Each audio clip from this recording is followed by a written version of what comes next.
கேரள மாநிலம் கோழிக்கோட்டைச் சேர்ந்த இளம்பெண் அதிரா சுகதர் கடுமையான உடல்நலக் குறைபாடுகள் மற்றும் விபத்தால் ஏற்பட்ட பாதிப்புகளை தனது மன உறுதியால் முறியடித்து யுபிஎஸ்சி தேர்வில் சாதனை படைத்துள்ளார். கடந்த 2016ஆம் ஆண்டு ஏற்பட்ட ஒரு கோரமான சாலை விபத்து அதிரா சுகதனின் வாழ்க்கையை தலைகீழாக மாற்றியது. அந்த விபத்தில் அவருக்கு கடுமையான உடல்நல பாதிப்புகள் ஏற்பட்டதுடன் தற்காலிகமாக நினைவாற்றல் இழப்பும் ஏற்பட்டது. நடக்கும் திறனை இழந்து சக்கர நாற்காலியில் முடங்கும் நிலை ஏற்பட்டாலும் அவரது IAS கனவு மட்டும் மங்கவில்லை. விபத்திற்கு பிறகு மீண்டும் படிக்கத் தொடங்கிய அதிராவுக்கு பாடங்களை நினைவில் வைத்துக் கொள்வது பெரும் சவாலாக இருந்தது. இருப்பினும் சளைக்காமல் மீண்டும் மீண்டும் படித்து தன்னை தயார்படுத்தி கொண்டார்.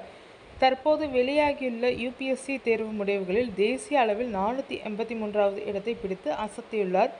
இந்த வெற்றி அவருக்கு இந்திய குடிமை பணிகளில் சேர வாய்ப்பளித்தாலும் அவரது இறுதி இலக்கு IAS அதிகாரி ஆவதுதான். எனவே தனது தரவரிசையை உயர்த்தி IAS கனவை நனவாக்க மீண்டும் மீண்டும் தேர்வு எழுத தயாராக இருப்பதாக அவர் உறுதியுடன் தெரிவித்துள்ளார். கோழிக்கோட்டைச் சேர்ந்த இந்த இளம்பெண்ணின் வெற்றி குறித்து பலரும் பாராட்டு தெரிவித்து வருகின்றனர். குறிப்பாக உடல் ரீதியான சவால்களை காட்டிலும் மன ரீதியான உறுதியை ஒருவரை வெற்றியாளராக மாற்றும் என்பதற்கு அதிரா ஒரு சிறந்த உதாரணமாக திகழ்கிறார். விபத்து என் உடலை முடக்கலாம், ஆனால் என் எண்ணங்களை முடக்க முடியாது என்ற கருத்தை அதிரா தனது செயலின் மூலம் நிரூபித்து காட்டியுள்ளார்.